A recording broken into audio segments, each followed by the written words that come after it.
Hi, this is Mike from Mike's Unboxing Reviews and How To, and today we're going to be taking a look at what is possibly the best value CPU cooler on the market right now, but also possibly the worst cooler on the market right now. Keep watching to find out more.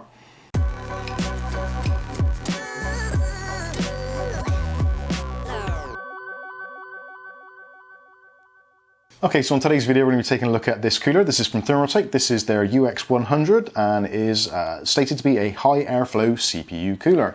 Now this is a cooler which combines a lot of things, but the best thing about it is the price. This thing is ridiculously cheap. At the moment in the UK, we're looking at about £13 for this. Yeah, £13, not 30, but 13, £13, which is insanely cheap for what is a 120mm cooler.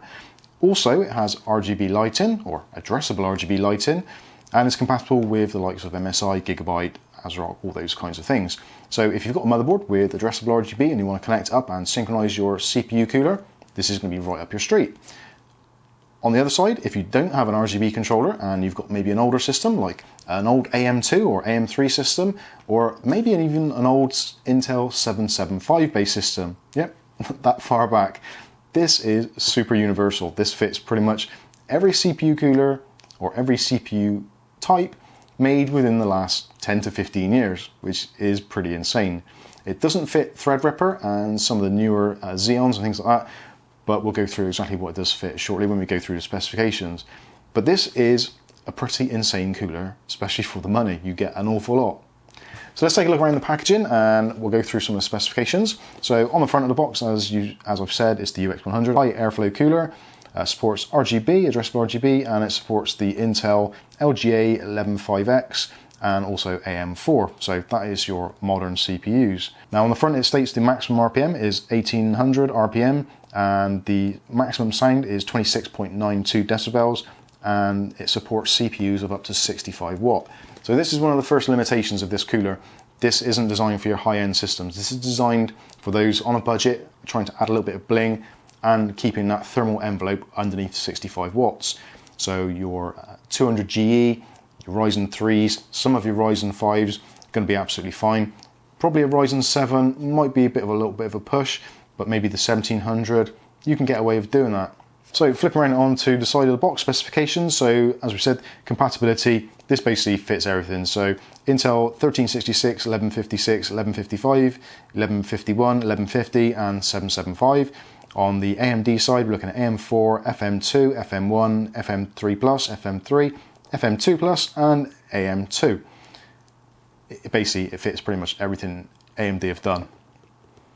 The heatsink size is 122 by 122 by 61mm. So this is actually a low profile cooler actually.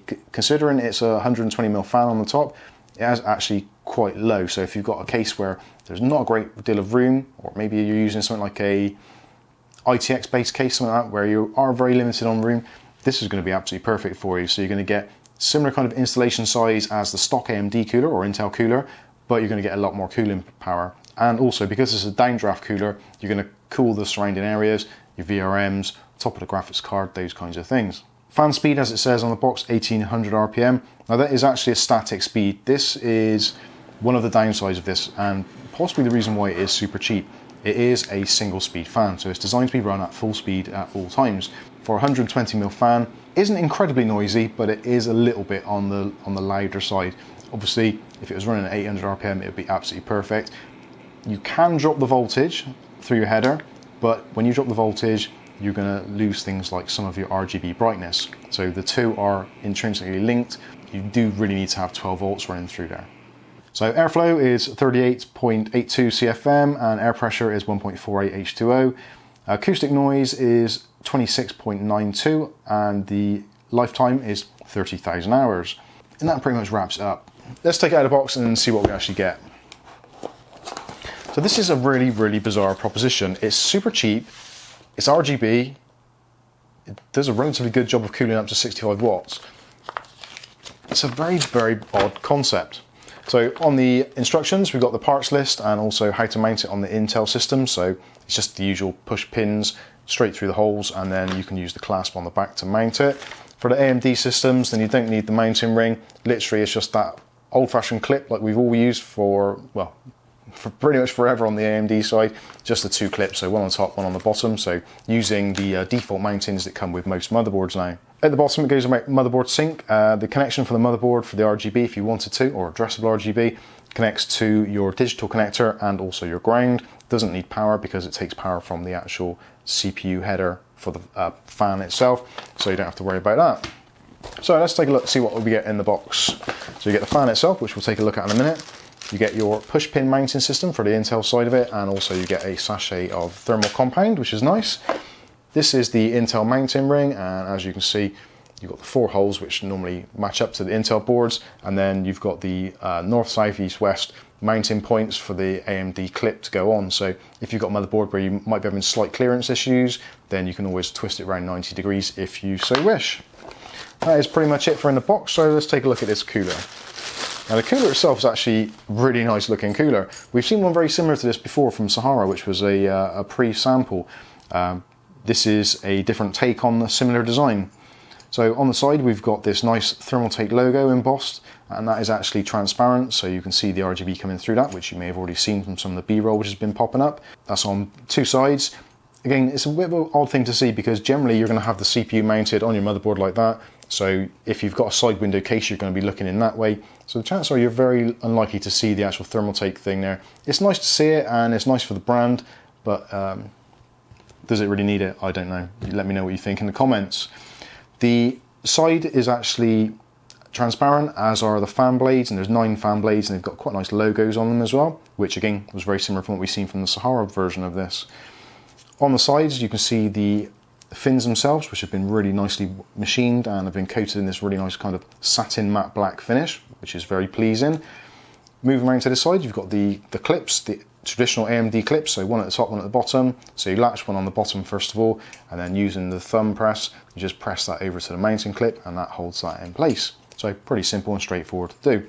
The base of the cooler has been machined really nicely, and if you look very, very closely, you can see where all of those individual fins actually have been compressed together, so that is what is making up that block.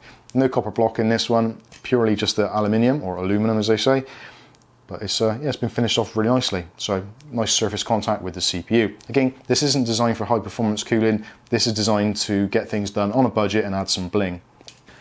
Okay, so connectivity, you've got a 3-pin connector which plugs into your motherboard CPU header. You could plug it into a fan header for one of the other fans if you wanted to, and maybe try adjusting the voltage just to get some of the noise down. Again, it does want to ideally be set to kind of like the highest rating on the 12 volt output on that fan header. You can try using less. I have tried less. It makes the RGB a little bit dimmer. You can control the fan speed a little bit, but not a great deal. Again, this is designed essentially to be run at full blast all the time.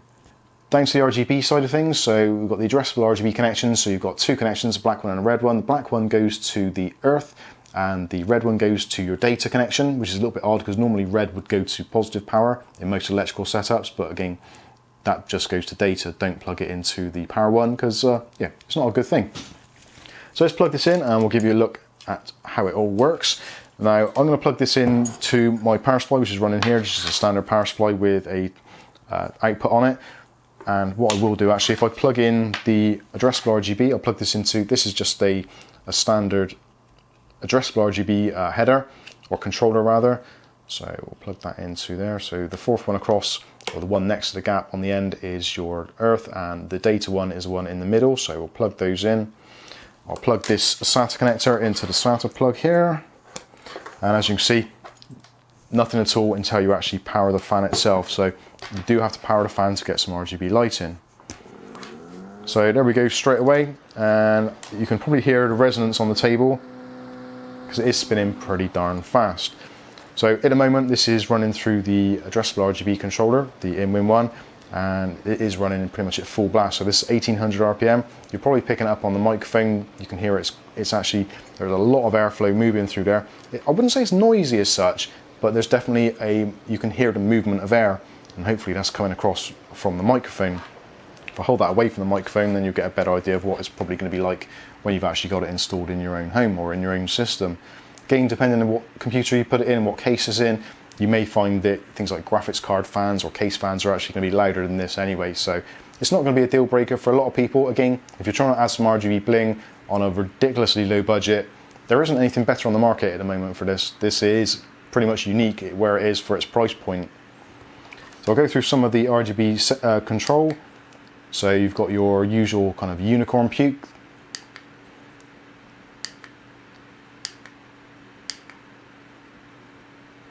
And there's like a slower version of it, just like a fade, which is quite nice.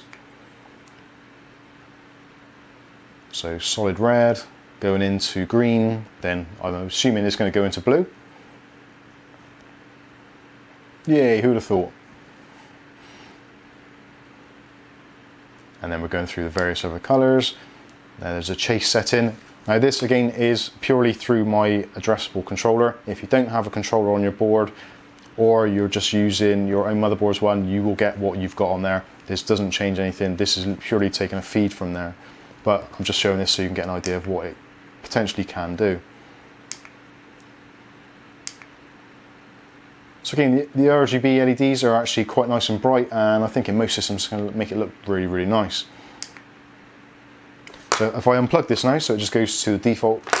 So that is your default. If you don't have an RGB controller connected at all, this is what you'll get, just your kind of usual unicorn puke or rainbow cycle, whatever you want to call it.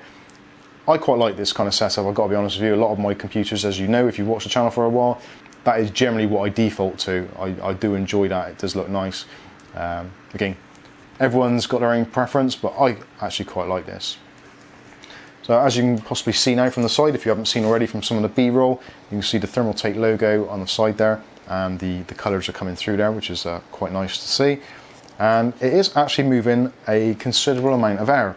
The fans are going pretty fast, and if you put your finger in there, it's definitely going to hurt, so don't do that. Yeah, it's going to hurt. So they are spinning quite quickly. Again, if you want to, you can try playing around with your voltage on your motherboard header and see if you can reduce it a little bit, find a point which works for you. Actually, for a system in idle, this is going to be amazing because you're going to get the high airflow straight away, straight into the CPU, so it's going to keep things nice and cool. So if you've got a system which is maybe, I don't know, like a media center or something which is left on 24/7, this is going to keep things nice and cool. It's only when things get under load, when obviously it can't really ramp up any further than where it's at, that is when you're going to start to notice problems. Now, comparison with this, with the stock AMD cooler, it actually cools it down about 10 to 15 degrees better than the stock coolers. That is the basing that on the Ryzen 7 1700, the RGB one that came with that, which I've tested this directly against, and it is doing a better job. And it's actually a little bit quieter. The AMD one, I think, spins up to about 3000 RPM, whereas this obviously is locked at 1800, so it is quieter than that under full load. But again, it's not really adjustable. You can't bring it down much more than that without adjusting the voltage, which then limits your high end as well. So again, this isn't designed for everybody. This is a relatively specific use case scenario for low-end CPUs, which aren't going to be generating a lot of power. Things like your Athon 200GE, absolutely perfect for that kind of thing. Older Ryzen 3 1200s, 1500s, even a Ryzen 5 1600 should be cooled absolutely fine with this kind of thing. Again, anything more than that, you want to be looking up the range. There's a UX200, which is the next one up from this. You're going to pay about an extra £10, but you're going to get a much better cooling device. It's a tower cooler, but essentially with the same kind of feature set, but with more flexibility on the RPM range, PWM, that kind of thing. But for £13, I genuinely don't think there is anything else on the market at the moment that comes close to this in terms of cooling power and also RGB lighting. In the UK at the moment, nothing touches it as far as I'm concerned. So for me, it gets a thumbs up and an outstanding award for that. But on the flip side also, it's possibly one of the worst coolers ever because of that static RPM on the fan, which is going to drive some people crazy. So this is going to be kind of Marmite. You can either love it or hate it. But let me know what you think about it in the comments section below. So there we go. There has been my unboxing and impressions of the Thermaltake UX100 CPU cooler. I'm pretty impressed, but again, I want to know what your thoughts are in the comment section below. So in the meantime, I've been Mike. This is Mike's Unboxing Reviews and How To, and hopefully we'll catch you in the very next video. Thanks for watching.